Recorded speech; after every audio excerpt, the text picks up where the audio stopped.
আমি তো কইছি না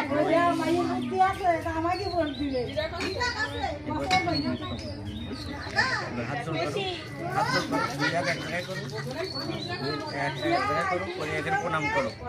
প্রণাম করো এবার প্রণাম করো করেছো হ্যাঁ বাবা ইয়ে করো দিন পারবে না দাও মা তুমি একটু করে যাও কোন যাও দিন কোন খাবার দিবে বদিরা যাও এর একটু ভিডিও এই পাশে কেউ আইদিন মনে হয় এইটা ওই জায়গায় থাও